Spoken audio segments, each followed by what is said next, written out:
Olá, tudo bem? Aqui é a professora Edna Eloy. Quero pedir para vocês se inscreverem no canal, porque isso é muito importante. E também colocar a sua opinião e algum questionamento que depois eu vou responder. Hoje nós vamos trabalhar a obra do Martins Pena, indicada como leitura para a UFO, mas também é um clássico, é importante para quem vai fazer outras avaliações.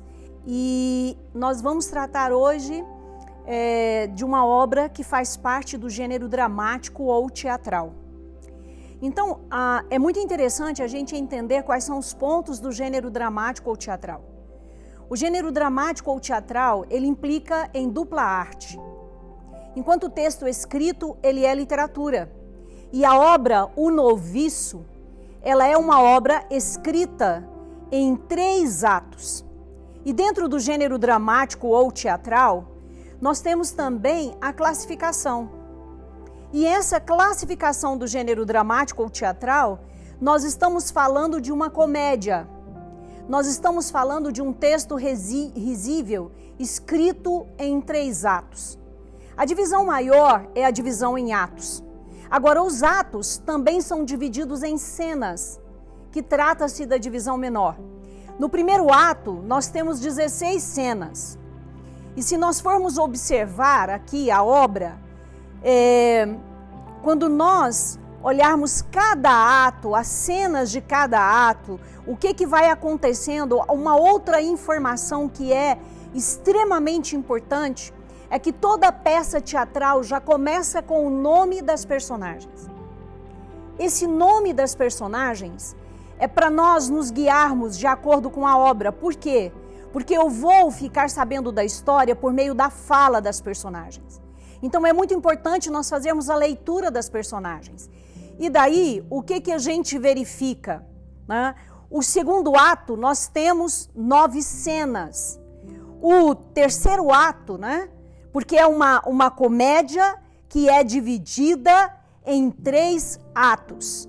Então, o terceiro ato, que vem a ser, né, o ato final, nós temos então 19 cenas, que são as cenas menores.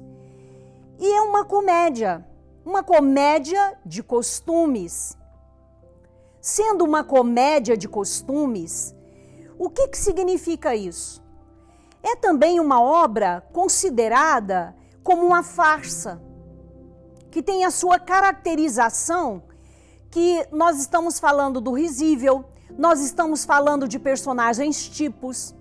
O que é uma personagem tipo? É uma personagem que representa um tipo da sociedade. É tão interessante que eu estava vendo uma pessoa de crítica de teatro dizendo o seguinte, que uma personagem tipo é uma personagem que encerra em si diversas características. Por quê? Porque a personagem tipo, ela representa uma profissão e ela representa, muitas vezes, e é representada por caracterização moral e pela caracterização profissional. Como aqui nós podemos observar o título, O Noviço, que nós estamos falando e vamos falar de uma comédia com a característica da farsa, porque trata-se de uma comédia popular, que é do gênero popular. E então, nós vamos localizá-la dentro da história da literatura. Dentro da história da literatura, o início do teatro no Brasil foi com o padre José de Anchieta com os autos, o José de Anchieta vai escrever textos para ele utilizar com uma formação, com um objetivo pedagógico, para ensinar para os indígenas. Então nós temos os autos, que são textos escritos para o teatro com uma finalidade moralizante. Passamos o período do século XVIII, sem uma menção a autores teatrais, e vamos para o século XIX, que é o romantismo. Estamos falando de um autor que, segundo os historiadores da literatura, porque a gente tem a necessidade, né, de colocar dentro de um período histórico, de um contexto histórico. E o contexto histórico do qual nós estamos falando aqui é o romantismo do século XIX, que nós teremos algumas expressões em teatro, né, como Gonçalves de Magalhães, Gonçalves Dias, José de Alencar, que também vão escrever obras para o teatro. Mas, sem dúvida, considerado o grande autor do teatro desse momento, nós estamos falando do Martins Pena. Ele é o criador da comédia de costumes no Brasil. E como criador da comédia de costumes no Brasil, né, Martins Pena retratou a sociedade da sua época. Tem um texto, inclusive, que diz que se nós perdêssemos, né, toda a parte da história, da memória do Rio de Janeiro, mas ficassem as obras do Martins Pena, nós teríamos condição de retratar tudo novamente. Por quê? Porque ele vai criar personagens que vai simbolizar variados tipos sociais do seu período, da sua época. Então, nós temos essa citação aqui, a professora faz questão de colocar para vocês. Se perdessem todas as leis, escritos, memórias de história brasileira dos primeiros 50 anos do século XIX, que está a findar, e nos ficassem somente comédia de Pena, era possível reconstituir por elas a fisionomia moral de toda essa época. Então, quem faz essa análise é o Silvio Romero, sobre as comédias do Luiz Carlos Martins Pena, mais conhecido como Martins Pena, né? Então, veja bem, a crítica dos costumes. Por que comédia de costumes? Mostrando por meio do humor, da sátira, as condutas e os costumes censuráveis da população.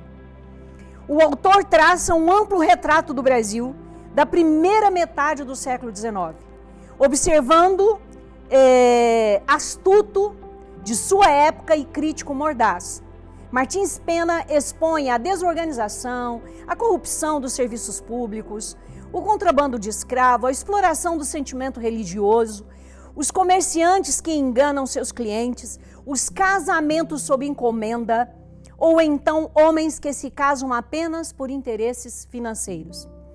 Ele é o precursor do gênero do teatro, chamada comédia de costumes. Por meio do humor, por meio da sátira, constrói um retrato da sociedade brasileira. Suas personagens representam tipos sociais. Nós não podemos esquecer disso, em geral, né? E muitas vezes dentro dos seus piores aspectos, né? Quase todas as comédias do Martins Pena têm alguns traços comuns. O autor costuma mostrar tradições, os costumes populares, as festas, né? E assim por diante. Nós podemos observar também que o noviço vai acontecer em qual espaço? O espaço é o Rio de Janeiro. O Noviço é uma comédia em 3 atos, escrito em 1845, mas publicado somente em 1853. A história se passa no Rio de Janeiro, mostra tanto a cena da cultura popular como as intrigas da sociedade. A trama se desenrola a partir da ação de Ambrósio, um homem pobre, ambicioso, sem escrúpulos, que se casou com Florência, uma viúva rica, mãe de 2 filhos, Emília e Juca, e tutora de Carlos, o seu sobrinho, órfão, o noviço da peça. Então você vai perguntar, professora, por que esse título? Quem que realmente é o noviço? É Carlos, o sobrinho de Florença, e que ela é responsável por ele, inclusive responsável pelos bens dele. Mas quem é a Florência? A Florência é ingênua, facilmente manipulada pelo marido, viúva, né? Se casa com Ambrósio e acredita que ele se casou por amor. E nem desconfia que, na verdade, ele está simplesmente interessado no dinheiro dela. Então, é um enredo cheio de intrigas. E é um enredo que a gente usa uma linguagem bem interessante, né? Que é um enredo cheio de equívocos. E os equívocos vai provocando maior interesse e também o risível. E ao mesmo tempo uma crítica. Há um diálogo do Carlos com a Emília, do qual ele fala da pessoa nascer para uma profissão e exercer outra. Um diálogo muito interessante. Então, o Noviço é construído a partir de uma cadeia de intrigas, na qual nem mesmo as personagens de melhor caráter hesitam em lançar mão de chantagem ou de subterfúgios pouquíssimos éticos, tá, gente? Não tem nada de ética, né? Ambrósio percebe que Emília se encontra na idade de se casar. E se isso ocorrer, Florência terá que dar ao noivo um dote, porque nesse período o casamento acontecia com um dote. Isso desagrada profundamente o Ambrósio. Como a professora já falou, a Florência ela é manipulada por Ambrósio. Ele começa a conversar com ela, dizendo que o melhor lugar para a filha dela estar é no convento. E vai conversando e ela vai convencer a filha a ir para o convento. Ela toma atitude. Enquanto isso, a gente fica sabendo que o Carlos já foi colocado em um convento. E agora há também, ele convence a mulher de que a moça deveria ser colocada no convento. E para evitar que surja outros problemas com a sua mão tão cobiçada, né? Ele persuade a mulher também a colocar o Juca, que é o outro filho dela, no convento, para ser frade. E o Juca, ele é facilmente também, porque é uma criança, aí ele vai dizer que vai dar um brinquedo bonito e tudo. E aí a criança fica totalmente envolvida com isso e fala que quer ser noviço, que quer ir para o convento. Né? Então, para atrapalhar a tranquilidade de Ambrósio, né, surge Carlos, o interno, a contragosto, há 6 meses no convento da Ordem de São Bento. E aí, né, começa a cena com Ambrósio, não está vestido completamente, e aí ele conversa com uma esposa, ele vem com um monólogo bem interessante, né, e já deixa para nós, que estamos lendo a peça, né, e para quem está assistindo também, quem é ele. No mundo, a fortuna era para quem sabe adquiri-la. Pintam na cega? Que simplicidade! Cego é aquele que não tem inteligência para vê-la e alcançar. Todo homem pode ser rico, se atinar com o verdadeiro caminho da fortuna. Vontade forte, perseverança, pertinácia são poderosos auxiliares. Qual homem que, resolvido a empregar todos os meios, não consegue enriquecer-se? Em mim se vê o exemplo. Há 8 anos eu era pobre, miserável, e hoje sou rico, e mais ainda serei. E como não importa, no bom resultado está o mérito, mas um dia pode tudo mudar. O que temo eu? Se algum tempo tiver de responder pelos meus atos, o ouro justificar-me-á, e serei limpo de culpa. As leis criminais fazem-se para os pobres. Olha a crítica, gente, isso no século XIX. Muitos pontos críticos importantes que a gente pode dizer que é uma obra que em determinadas circunstâncias nós temos uma atualidade, né? E aí o que acontece? O Carlos, né? As coisas para ele complicam muito para o Ambrósio. Quando o Carlos ele sai para levar a Florência, né, para a igreja e tudo, e de repente o Carlos chega esbaforido, dizendo que fugiu do convento e aparece ali. E quando o Carlos está ali, e de repente aparece uma senhora que chega do Ceará, uma cearense rosa, e que se apresenta como a primeira mulher do Ambrósio.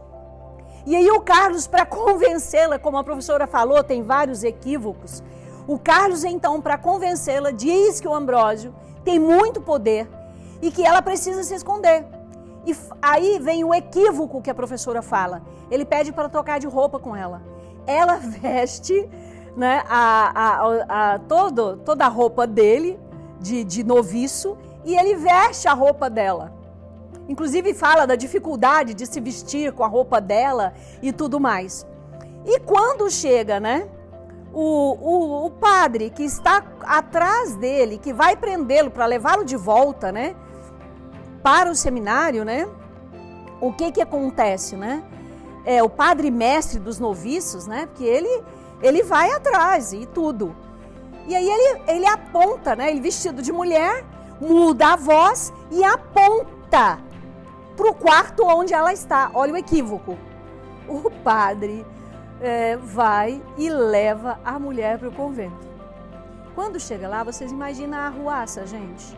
Eles descobrem que quem estava com aquela roupa de noviço não era o Carlos, o noviço, mas era uma mulher num convento. Então nós temos alguns equívocos na obra.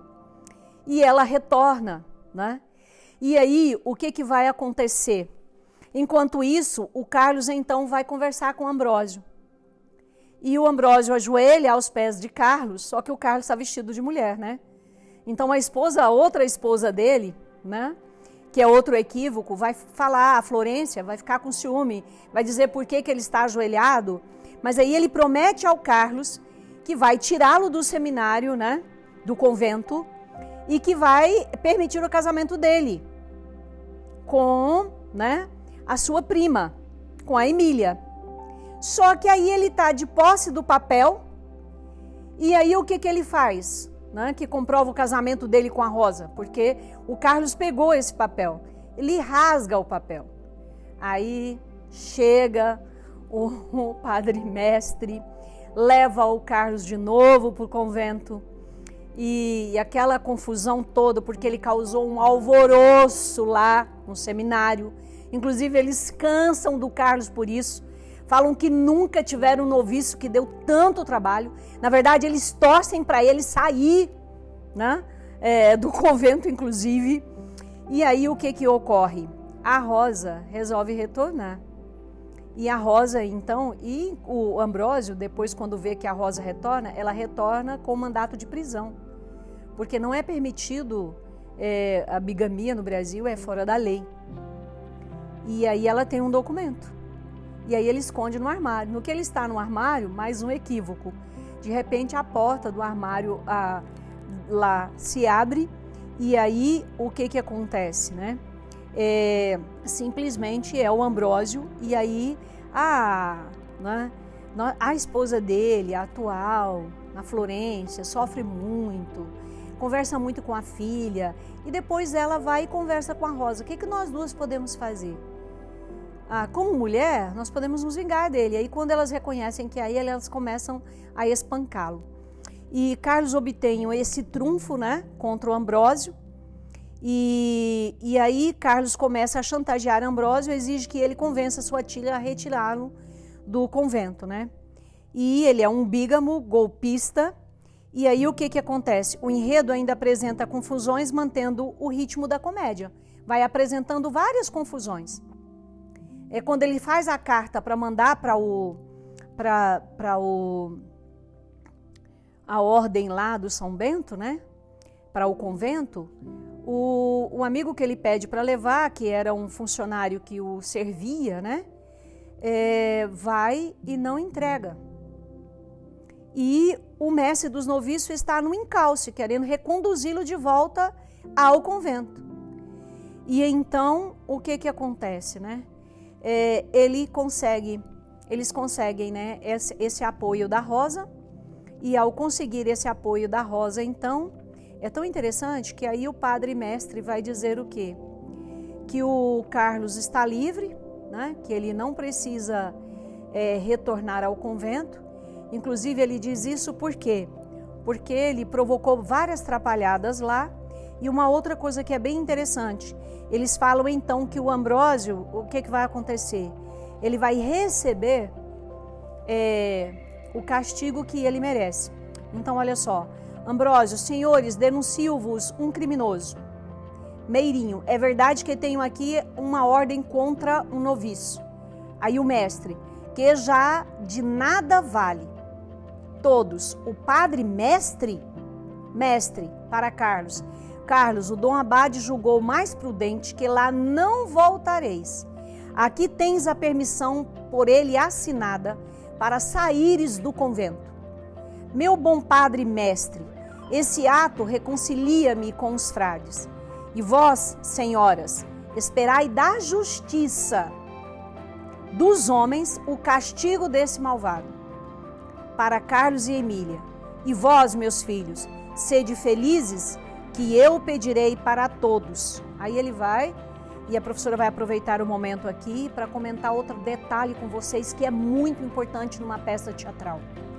Está entre parênteses escrito ao público, quer dizer que ele fala com o público. A comédia desse período, né, a comédia de costumes do período aqui do Martins Pena, era uma comédia que dialogava muito mais com o público. E essas explicações que vem entre parênteses, quando diz o castigo desse malvado para Carlos e Emília, quer dizer, ele olha para Carlos e Emília. Essas informações que vêm entre parênteses é uma característica do gênero dramático ou teatral e nós chamamos de rubrica. Então nós temos várias rubricas, várias informações entre parênteses e isso é importante para a sua prova. É importante você lembrar que do gênero dramático ou teatral, o mais importante são os diálogos. Nós ficamos sabendo por meio dos diálogos das personagens, as informações a respeito do comportamento das personagens, das cenas, que são as rubricas, e a divisão em atos e cenas. E nós temos então, mulheres. E nós temos o final feliz, quando o Carlos retorna ao convento, ele foge mais uma vez, né, gente? Do convento e provoca todo aquele que procó. Então, nós temos um autor que estudou arquitetura e que estudou também belas artes, que estudou história, que estudou literatura, que estudou teatro, né? Que foi indicado os estudos do comércio, depois é que ele vai para a Academia de Belas Artes, né? E que ele, na Academia Brasileira de Letras, né? Ele ocupa uma cadeira na Academia Brasileira de Letras, então é considerado o criador da comédia de costumes, né? Então, nós vamos observar que é uma peça incrível, né? É uma peça com a representação da comédia e da farsa. E a professora gostaria de indicar para vocês, por exemplo, os teatros, que do gênero do dicionário do teatro, você encontra detalhes como, por exemplo, da comédia, gênero dramático, né, comédia. No sentido literário e antigo, comédia designa qualquer peça que tradicionalmente define-se por opor-se à tragédia, suas personagens são de condição modesta, seu desenlace é feliz e sua finalidade é provocar o riso, né, no espectador, sendo uma imitação de homens de qualidade moral inferior.